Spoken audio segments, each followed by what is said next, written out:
3, 2, 1.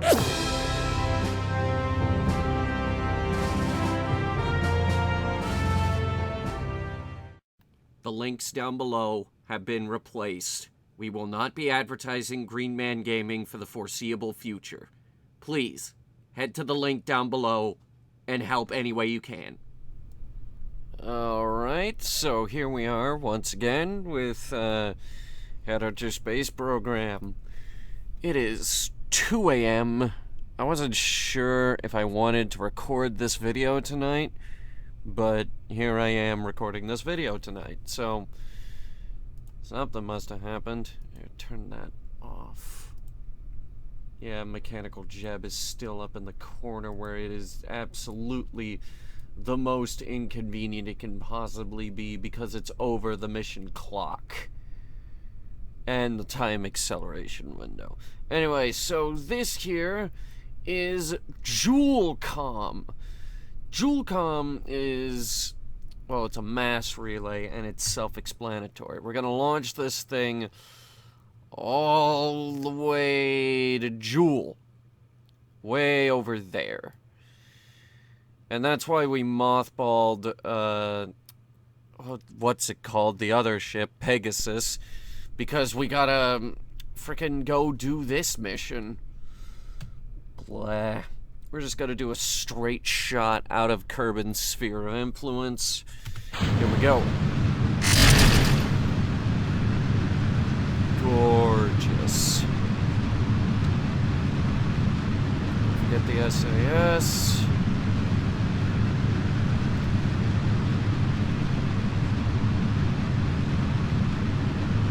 Yeah, that's looking good.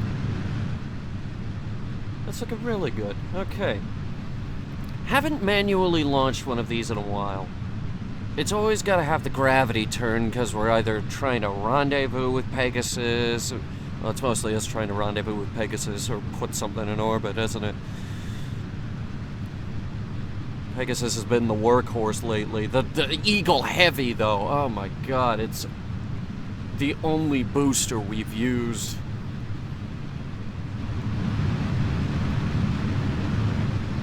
The irony is, these are extremely powerful engines, too.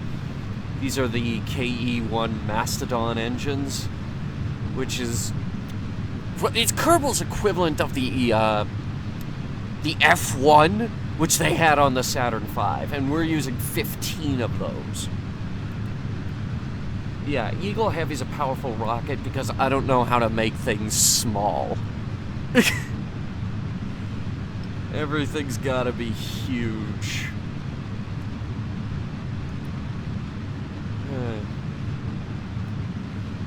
So hopefully here pretty soon we'll get some sunlight and we'll actually be able to see this thing in glorious sunlight.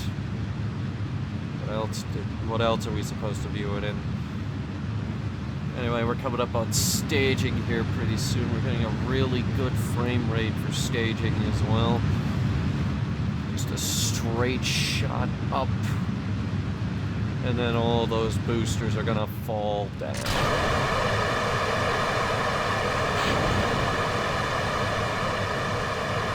Gorgeous.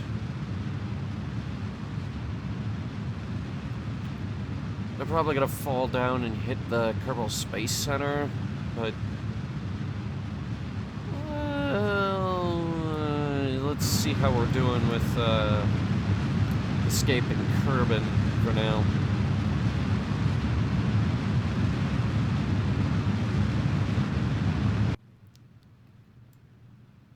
Oh, there it is. It's very far away. There we go, have it contrast against the Milky Way right there. That's a pretty good shot right there. We've got the moon over there, the mun up, it almost looks like we're shooting it right towards it, isn't it? So we're definitely not, because this is not how, that's not how space travel works. If you've watched this series in any capacity, you would know that. The engine doesn't always have to be on.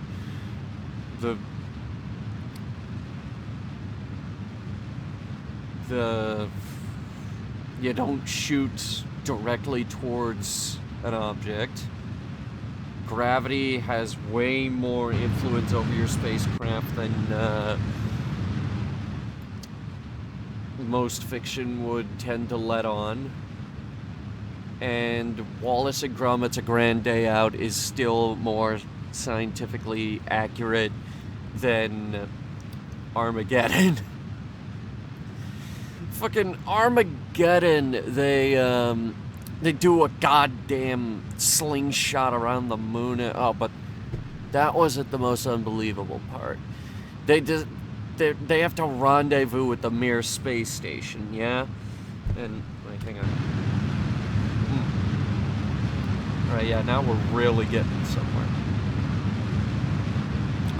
I'll finish this in a second. Hang on.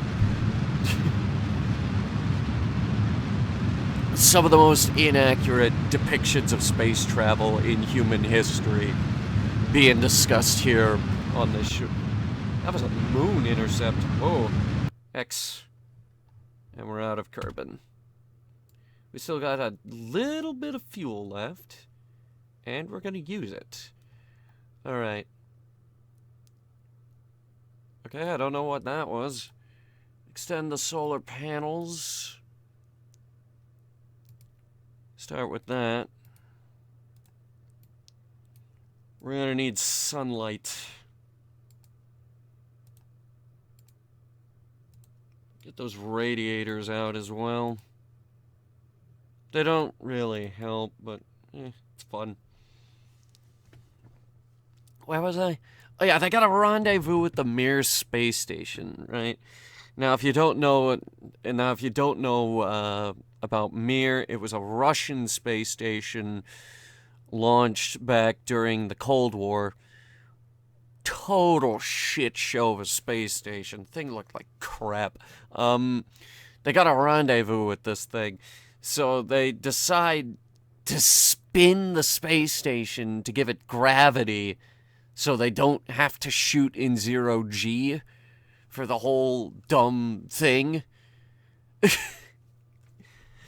First of all, that doesn't work. That really doesn't work.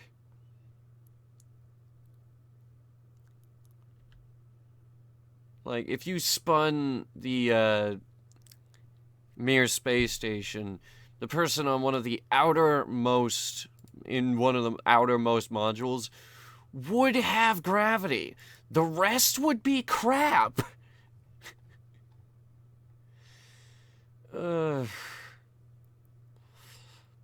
We might pass by a few comets while we're up here. Let's go ahead and time warp out of Kerbin's sphere of influence.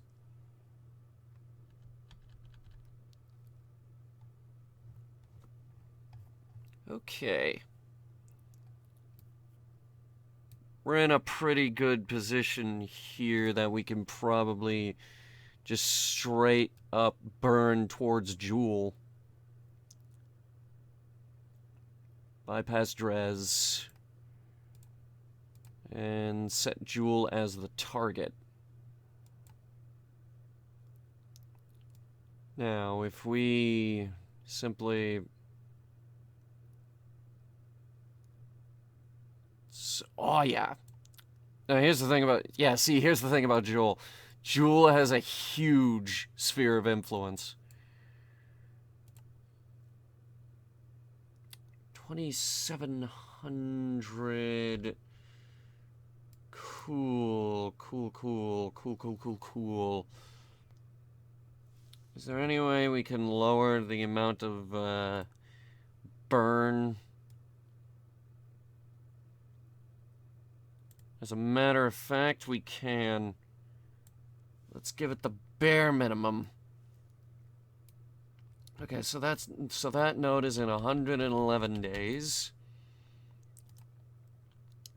This burn doesn't need to be 5 million% accurate, kind of like what we tried to do with Pegasus. We're just trying to get a comm buoy up and running in orbit around Jool, much like what we have in orbit around Duna. Now, the plan is that we'll be able to bounce a signal off of the Duna relay and transmit back to Kerbin. Sitting right about there. Maneuver.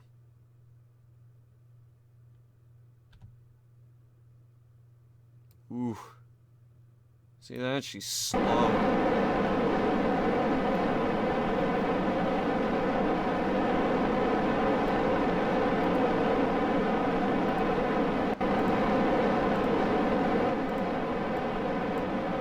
She's slow because she's a big, dumb, stupid rocket. That was a thing, actually, at one point. The concept of big, dumb booster, which was just a booster that was so simple, but so obscenely powerful that the two basically canceled each other out.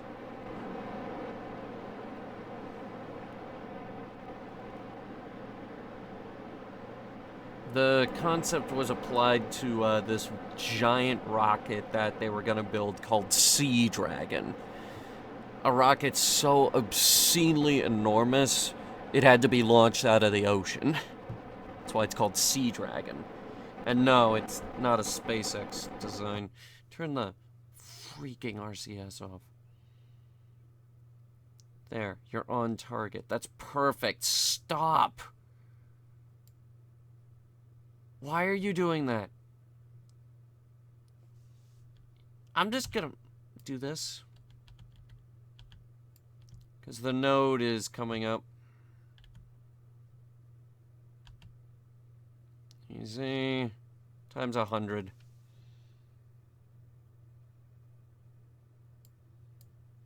Yeah, I know. I said it doesn't need to be technically accurate, but let's try to get it as accurate as we can.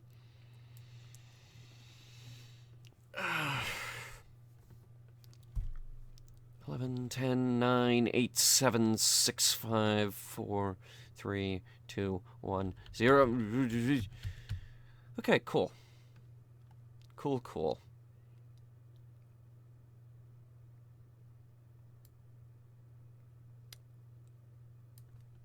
Go.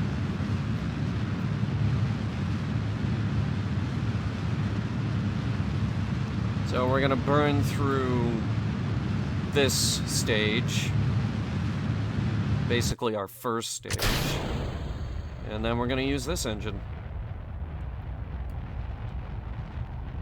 How we doing?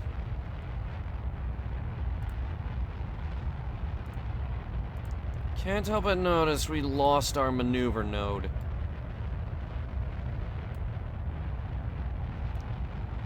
Burn about here. Set target.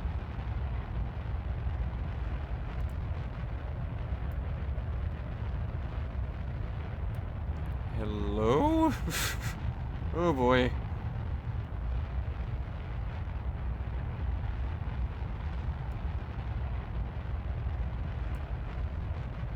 Yeah, we lost the node.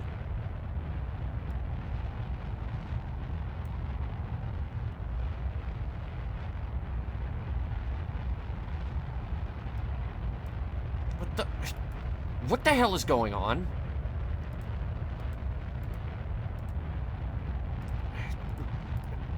Fuck, no. Ugh. Stupid. Why is the thing spinning? Wait, what? Shut down. What are you doing? Why do you have no control over yourself? Why are you a disaster? Set thing to target.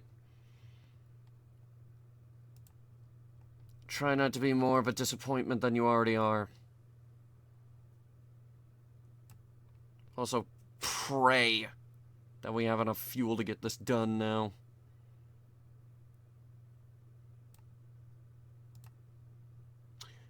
Actually, we do. That's impressive.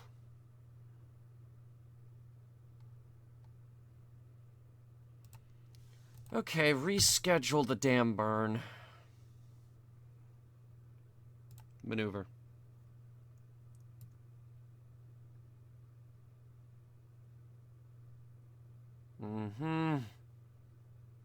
So we rescheduled the burn because the rocket decided to lose control over itself.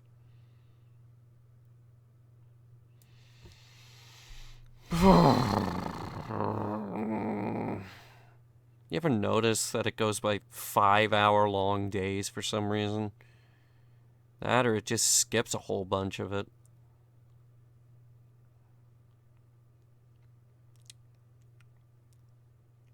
Look at the sun slowly moving. That's freaky, actually.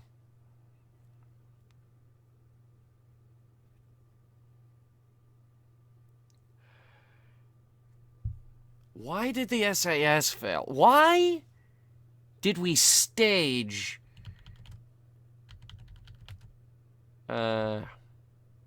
Shit. Why did we stage and then lose everything?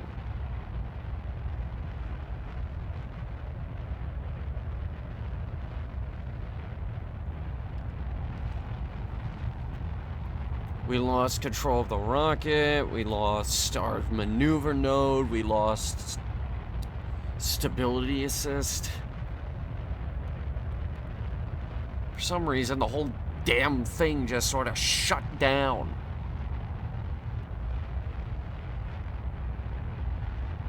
The damn comm system better work when we get there. And don't worry, we have a means of testing it. We could get it right there. Nice. It's not going to be a great approach, but it's an approach. Again, we're not looking for total perfection here. We need to fine-tune it. We have atomic rocket motors on board.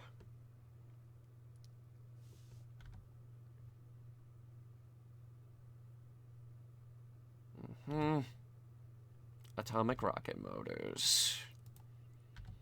Kill that maneuver. What's this? Apparently a relay station. Size G massive. Oh, that's a comet. Passed right by it.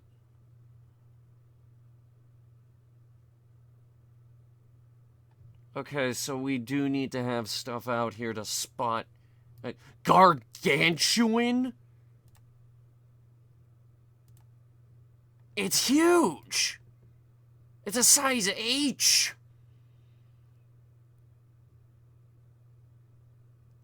Lost track of it around Kerbin. That or it hit Kerbin.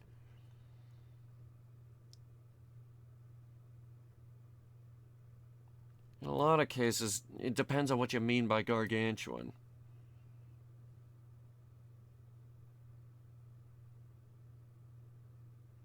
It could have gotten caught in Kerbin's sphere of influence.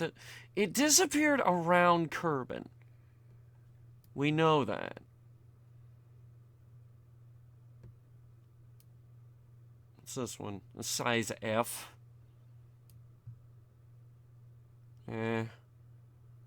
We got a rock around in orbit around Kerbin right now, actually. It's a big one. Caught it the first day they added asteroids. Oh. Size I. Now it's gargantuan.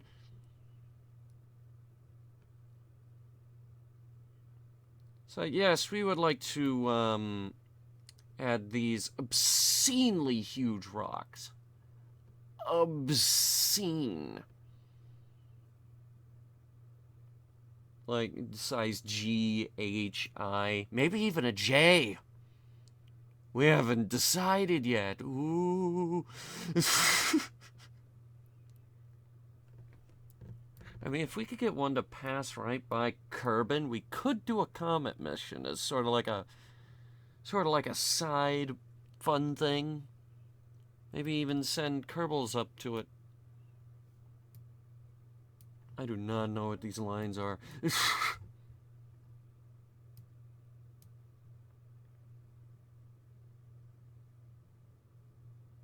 Size G thing right there.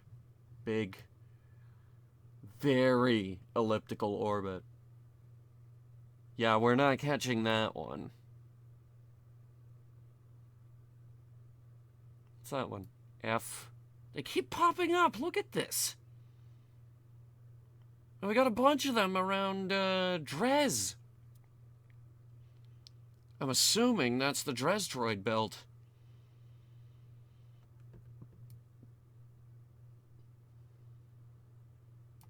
Okay. Anyway, we're coming up on Jool here. Where is it? Dunno.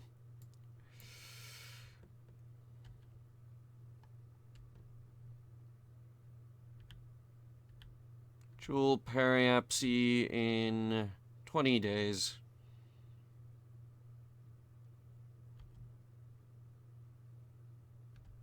We can burn here. It's not perfect, but at least we're getting somewhere.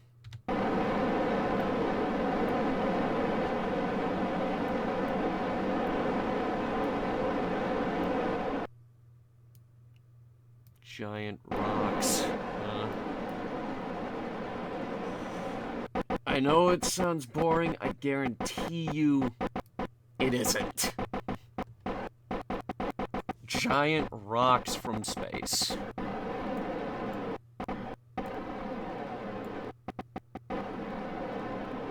Do we have a fix on the big green ball? Does anybody see it?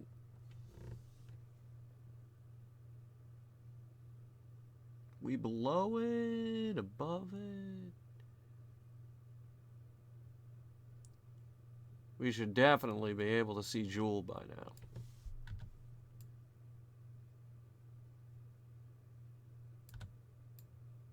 From this angle, just above the Milky Way.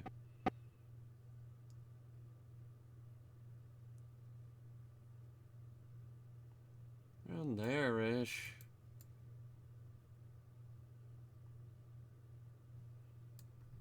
Oh, there it is. Jesus! It's barely a dot or a speck, but my God. All right.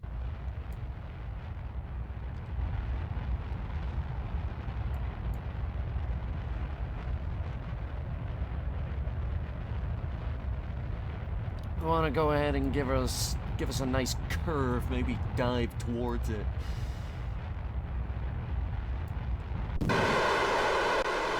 Oof. All right.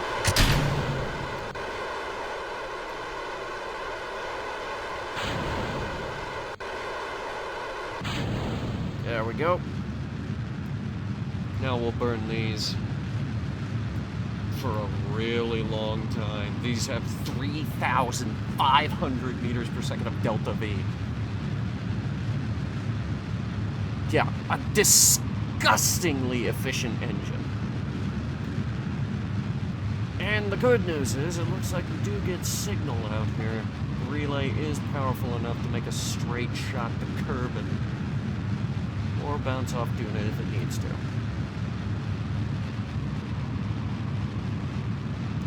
So from here, we maneuver aiming retrograde for a good long while. That's about 1,000 meters per second delta V. Yeah, well, we're gonna have enough for this. And then we will definitely have enough to maneuver.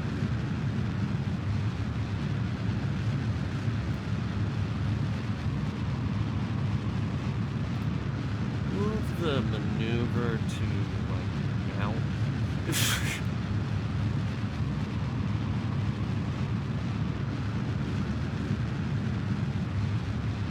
Maybe ease off the throttle. Our goal is to put it in the outer rim of the Julian moons.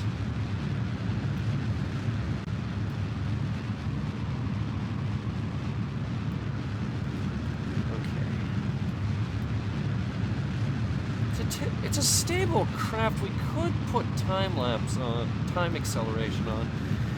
See what happens.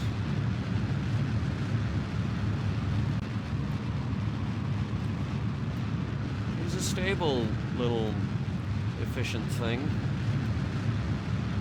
She's not really small though. It's a mass relay.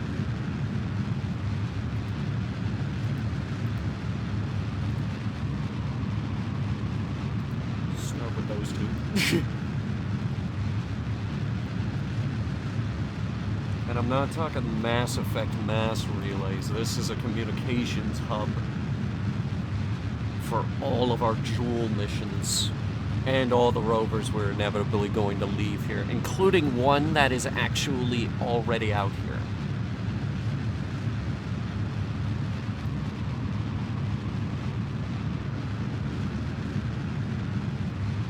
It's on the blue one. That one. We're gonna see if we can make contact with it.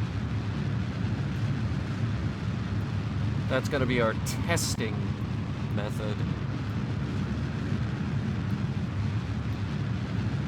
To see if we can communicate directly with the rover, and the rover can bounce a signal off the relay back to Kerbin. And then we'll see how much input lag there is.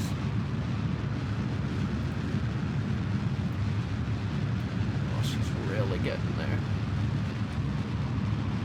Oh, you beauty. Welcome to Jool.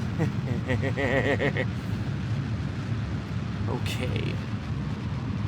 Let's get in close. We're not even at half fuel here.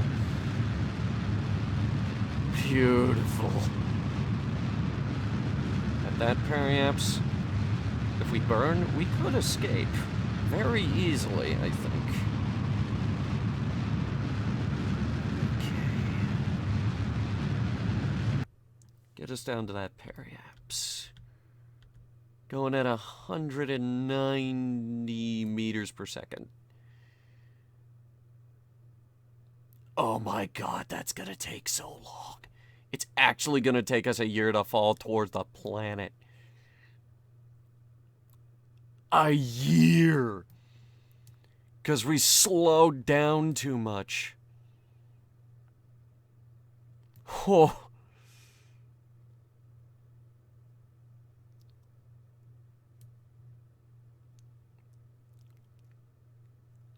We have a periapse here of 300 million.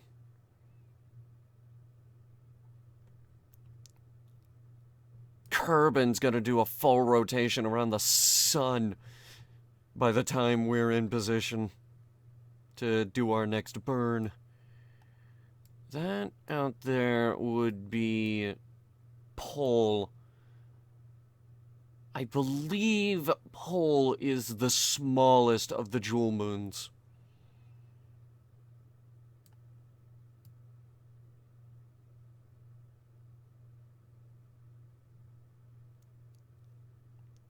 Also, definitely the outermost so far. Jesus. Jool has like 5 moons. And we're only seeing 3 of them right now.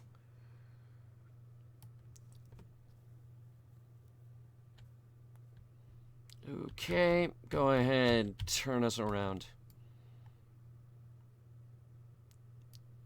Yep. There's the probe we launched a real long time ago. What do you mean stability assist? No. What? Hang on. Alright. Guess I'll steer it by myself.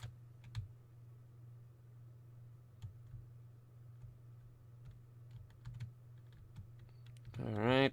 That's a retrograde orientation. Yeah. Jool's getting a little bigger.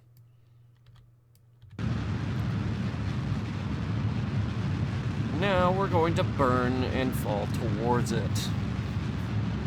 I want to park us somewhere in the middle of all the Jool moons. Let's see, I'm trying to think. There's Bop. pole, lathe, Tylo, and the other one nobody cares about. There it is, Val! The Ice Moon. The Ice Moon Val, ladies and gentlemen.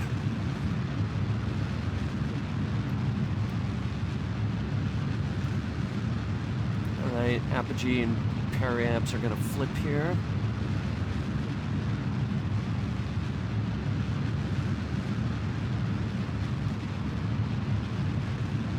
Gonna park our spacecraft here right in the middle of all the moons.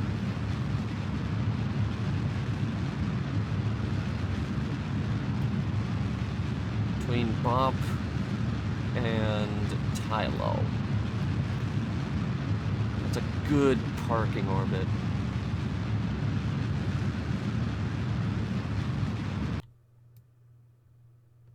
Okay, fall.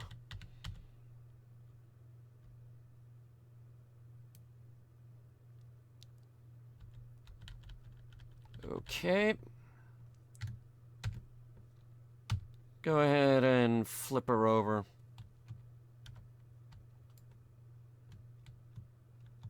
Gonna give it another burn. And then that will be mission complete.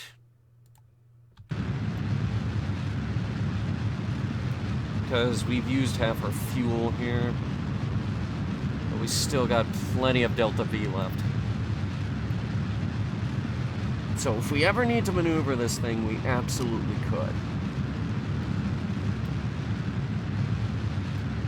Just not too much.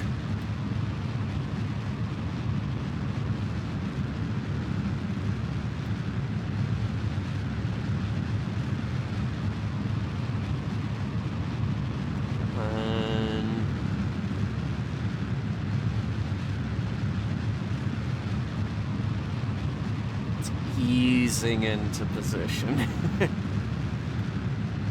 Easing on in there. We also don't want to hit Bob at any point, which is really unlikely because Bob is extremely small and has very little influence. But yeah, that's a park right there. Welcome to Jool. Start extending antennas.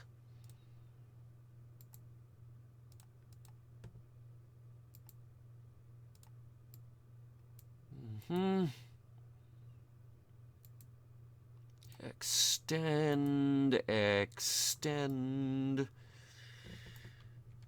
Get us pointed towards the sun itself.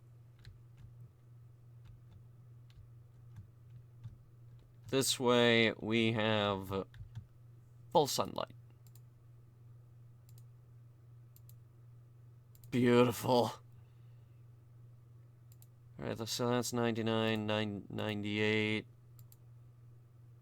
Oh, now those two are at 1.0. Works for me. I'm just deploying antennas. Because everything here compounds the total amount of communication power we can have.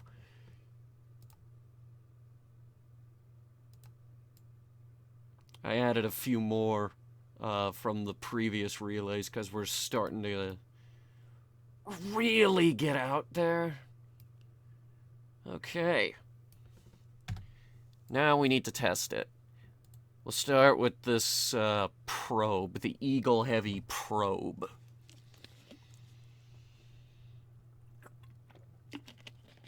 The Eagle Heavy probe will...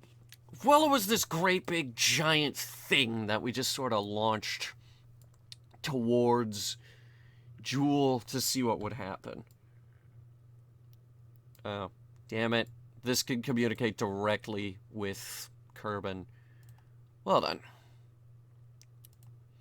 Let's try something a little harder. Roderick 4.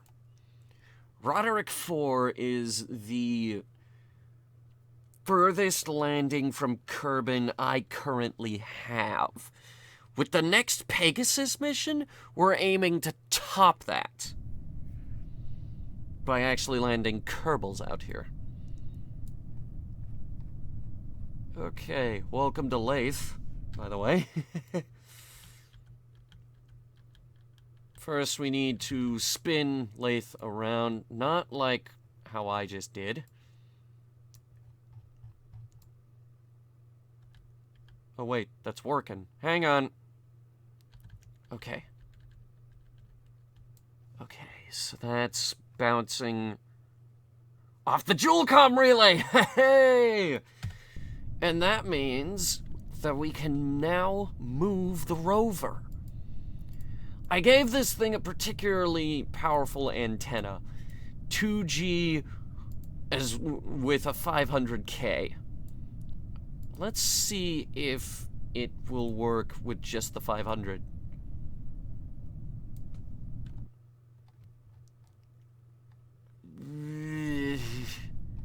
I don't know. Release the brakes. It will! It will work with just the 500K! Oh, get fucked, space. I just kicked your ass. We have a rover on Lathe again. We have a rover on Lathe again. It's around the Highlands, actually. It's right on top of a mountain. This is part of our old box probes that we would send out. We would put a probe in a metal box and parachute the box down to a planet's surface. There's one on Eve, there's a couple on Duna, and there's one here. I don't even know where the box is anymore. Box? Is there a box around? There is no box. Ah, well. Well, the good news is I win, and Roderick 4 lives again. Alright, so with that, now we can start getting ready for the Bopple mission. Now that we have a communications network in position. Beautiful. Beautiful. We'll be doing the refueling mission next. And from there, we will be departing. As soon as we get the new lander, obviously. That'll do it for Headhunter Space Program this week, ladies and gentlemen. Thank you guys so much for watching. If you liked it, go ahead and hit the like button really hard with your head. I'm gonna drive around with Roderick for a little bit. It doesn't have great recharge capabilities. It only has the 2 radioisotopes and 2 very small solar panels. What's important is that he's here. Come and fly away with me. Come and fly away with me.